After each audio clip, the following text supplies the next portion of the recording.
नमस्कार दोस्तों, स्वागत है आपका नेक्स्ट एग्जाम करंट अफेयर में। इस डिस्कशन में हम 13 सितंबर 2020 के इम्पोर्टेंट करंट अफेयर डिस्कस करेंगे। स्टार्ट करते हैं। फर्स्ट क्वेश्चन, इसमें सबसे पहले हम इंटरनेशनल न्यूज़ देखेंगे। हिमाचल प्रदेश ने किसके साथ $82 मिलियन के ऋण समझौते पर हस्ताक्षर किए हैं? तो हिमाचल प्रदेश ने ये जो हस्ताक्षर किए हैं $82 मिलियन का, ये किया है वर्ल्ड बैंक के साथ। ये है क्या, ये देख लेते हैं पहले।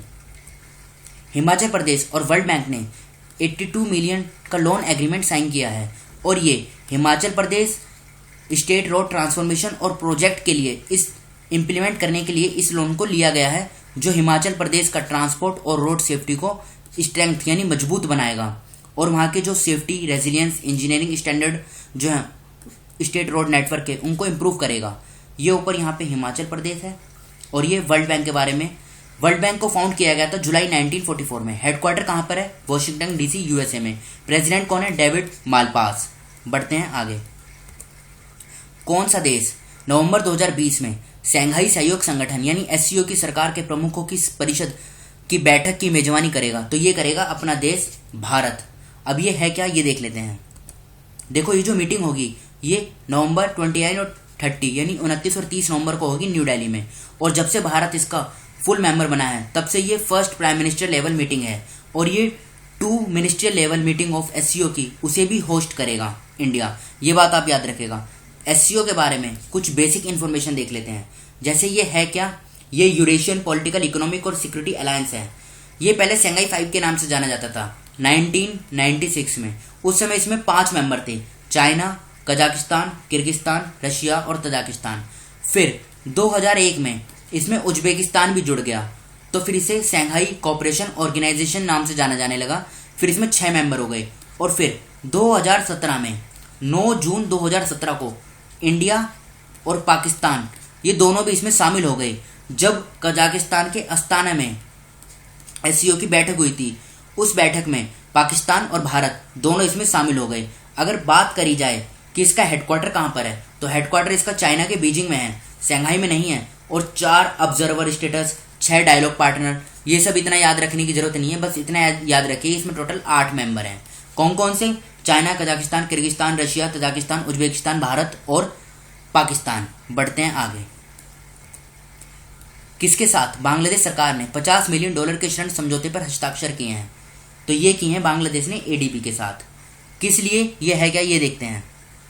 देखो, 10 सितंबर 2020 को बांग्लादेश की सरकार ने एडीबी के साथ 50 मिलियन का लोन एग्रीमेंट साइन किया, $50 मिलियन का। और ये क्या करेगा? पब्लिक प्राइवेट पार्टनरशिप को प्रोमोट, फंड और इम्प्लीमेंट करने के लिए इस एग्रीमेंट को साइन किया गया है। ये private investment, develop infrastructure projects और क्रिएट जॉब में मदद करेगा बांग्लादेश की। बढ़ते हैं आगे। रोड आइलैंड कहाँ पर है? पहले आप ये बताइए ये कहाँ पर है, फिर न्यूज़ में देखेंगे ये किस लिए न्यूज़ में था। सबसे पहले ये तस्वीर देखिए आप, ये यूएसए का मैप है, यहाँ पर है रोड आइलैंड। अब ये न्यूज़ में क्यों था, ये देखिए। जो इंडिया की second largest IT service firm है इन्फोसिस, इसने 2023 तक रोड आइलैंड जो यूएसए में है वहाँ पे 500 एडिशनल तकनीकी वर्कर्स को नियुक्त करने की योजना बनाई है। तो ये कहाँ पर है? यूएसए में। आंसर हो जाएगा बी, यूएसए। बढ़ते हैं आगे। किसने दक्षिण भारत की पहली किसान रेल को हरी झंडी दिखाई है? तो ये दिखाई है वाईएएस जगन मोहन रेड्डी ने। और ये कौन है? ये आंध्र प्रदेश के मुख्यमंत्री हैं। कब? 9 सितंबर 2020 को आंध्र प्रदेश के सीएम जगन मोहन रेड्डी ने साउथ इंडिया की फर्स्ट किसान रेल को हरी झंडी दिखाई। और ये ट्रेन चली अनंतपुर से न्यू दिल्ली के बीच।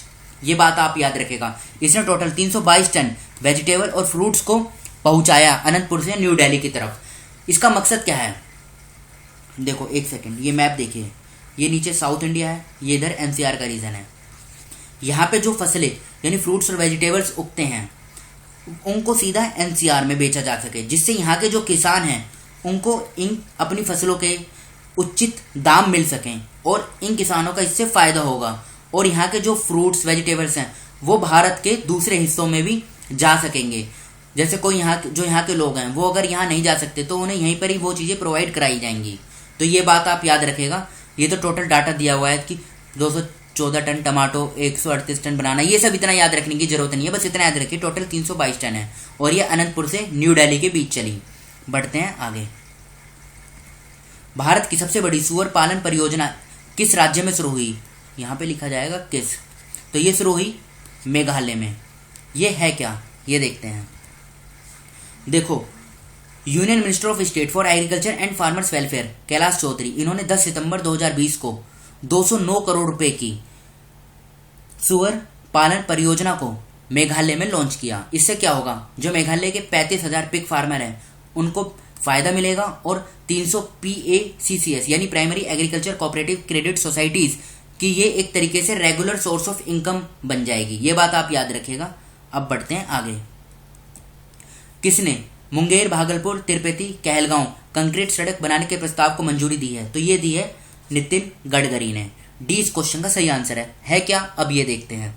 Road and transport and highway minister Nitin Gadkari ने इस प्रपोजल को अप्रूव किया है। ये बिहार में है, NH 80 के ऊपर मुंगेर भागलपुर तिरुपति कहलगांव में कंक्रीट रोड बनेगा 120 किलोमीटर का। इससे क्या होगा, ये कहीं कहीं पे 2 लेन रोड होगा और कहीं कहीं पे 4 लेन रोड भी होगा। ये देखो, ये इंपॉर्टेंट है, कॉमर्शियल कनेक्टिविटी रोड है और यहाँ पे हर रोज यानी पर डे 25,000 व्हीकल्स यहाँ से जिनकी आवाजाही होती है। तो इतना आप याद रखेगा। बढ़ते हैं आगे। सरकार ने बैंक उधारकर्ताओं को राहत के आकलन में सहायता करने के लिए कितने सदस्यों की एक विशेषज्ञ समिति का गठन किया है? तो ये किया है टोटल 3 मेंबरों की। इसमें बस आप ये याद रखिए, जो CA हैं यानी former CAG controller and auditor general of India Rajiv Mehrishi, उनकी अध्यक्षता में इस कमेटी को गठित किया गया है। अगर ये पूछा जाए एग्जाम में कि राजीव महर्षि कमेटी किससे संबंधित है, तो ये संबंधित है रिलीफ टू बैंक बोरोवर से। इतना आप याद रखेगा और ये 1 हफ्ते के अंदर अपनी रिपोर्ट सौंपेगी। बढ़ते हैं अगले क्वेश्चन की तरफ।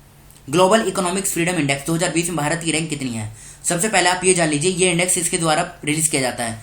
The economics freedom of the world 2020 annual report. इसे कनाडा के फ्रेशर इंस्टीट्यूट और भारत में new Delhi based think tank है सेंटर फॉर सिविल सोसाइटी के द्वारा इसे पब्लिश किया जाता है। इसमें भारत की रैंक 105 है। कितने देशों में? 162 देशों को रैंकिंग दी गई, जिसमें इंडिया की रैंक 105 है। लास्ट टाइम जब ये इंडेक्स पब्लिश हुआ था तो उस समय 79 रैंक थी इंडिया की, यानी इंडिया इसमें 26 स्थान फिसल गया है। और ये क्या दर्शाता है कि भारत में इकोनॉमिक सेक्टर में जो बिजनेस करने की प्रक्रिया है उसमें रूल्स जो हैं वो टाइट है, यानी आज़ादी ज़्यादा नहीं दी गई है, इसलिए भारत की रैंक इसमें फिसली है। और टॉप किसने किया है इसमें? भारत को तो 105 रैंक मिली है। टॉप क्या है? हांगकांग ने। दूसरे नंबर पे क्या है? सिंगापुर। तीसरे पे है न्यूजीलैंड और चौथे पे है स्विट्जरलैंड। 5वें पे है USA।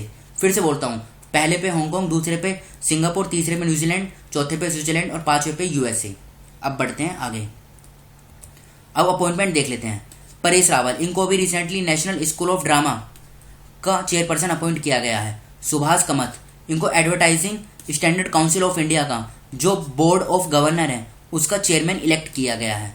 तो इतना आप याद रखेगा। तो आज के इस डिस्कशन को हम यहीं पर रोकते हैं। Thank you.